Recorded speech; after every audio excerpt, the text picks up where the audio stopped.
Philosophy isn't always about abstract theories or intellectual riddles. Sometimes it's about surviving pain. Sometimes it's about dignity in suffering. Sometimes it's about remembering that no one, not your boss, not your family, not even fate itself, has the power to touch your mind unless you let them. And one man understood this better than anyone. A man born into slavery. A man who walked with a limp for most of his life. A man who had every reason to curse life and never did. His name was Epictetus, and the philosophy he taught may be the key to unlocking a kind of power that most of us have forgotten we hold. Epictetus, a life of contrasts. Epictetus wasn't born into a life of privilege.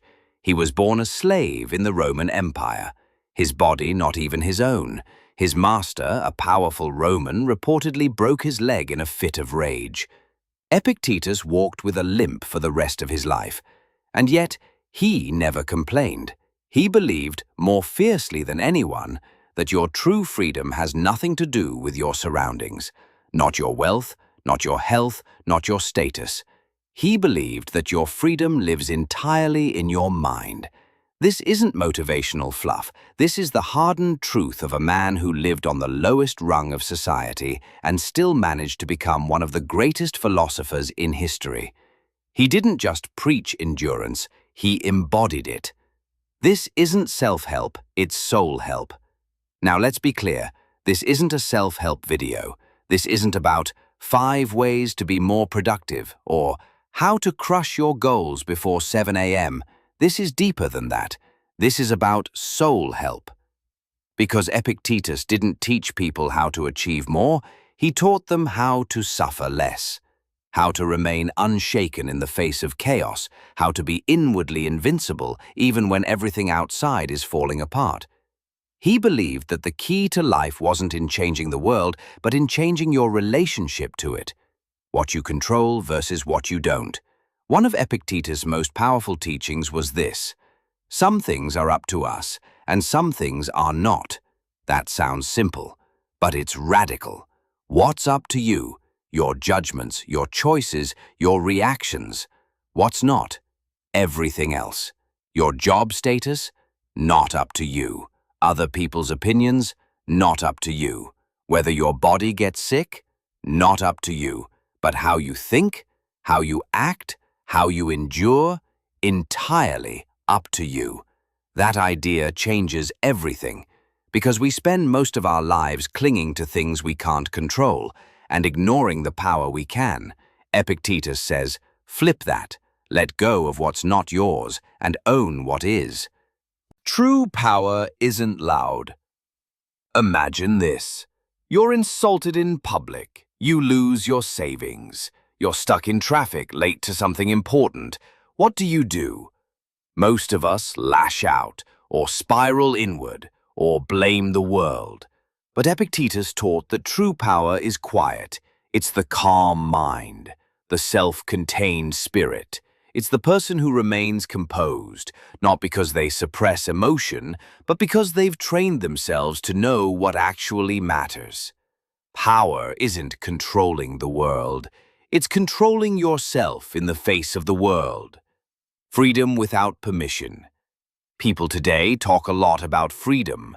Freedom of time, financial freedom, freedom of choice. But Epictetus flips the idea. He says, you don't need permission to be free. Not from the government, not from society, not from your job or your circumstances. You already are free if you choose to be. Freedom, to Epictetus, wasn't the absence of obstacles, it was the ability to stay unmoved by them. Even in slavery, he considered himself freer than the people who owned him, because while their minds were enslaved by desire and fear, his was not. He had found the one freedom that can never be taken. Compassion without judgment. Despite his tough outlook, Epictetus was not cold. He believed in kindness, but he also believed in honesty. He reminded his students, when someone does something foolish, don't get angry. They're not evil, they're mistaken, just like you've been. just like you will be again. We're all learning. Compassion for Epictetus wasn't about softness, it was about clarity. See people clearly, see yourself clearly, and from that place of clarity, act with care. Adversity as training. To Epictetus, every hardship was a chance to train the soul. He once compared life to an athletic contest. Do you expect to win without sweat, without strain? No. The hardships in life, those are your gym. Each challenge an opportunity to strengthen your character. Each insult a sparring match for your pride. Each delay a chance to grow patience.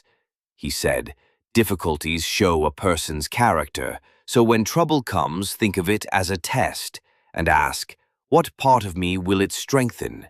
What if we lived like that? What if we welcomed adversity, not because it's pleasant, but because it's shaping us? When no one's watching. The truest test of who you are isn't how you act when people are watching. It's how you act when no one is. When there's no praise, no applause, no reward. Epictetus reminded his students, the only person you ever truly live with is yourself. So don't betray that person. Be someone you admire in private, just as much as in public, because your conscience sees everything, and your soul always knows the truth. Final reflections, your inner fortress. Epictetus didn't live a life of fame.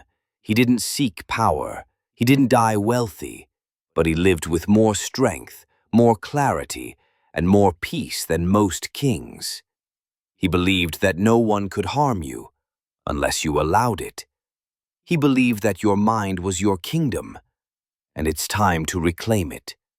So next time life doesn't go your way, next time the world throws something unfair or painful or heartbreaking at you, remember this.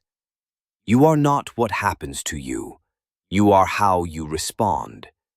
You don't need more power. You just need to remember the power you already have. And that, Epictetus would say, is more than enough.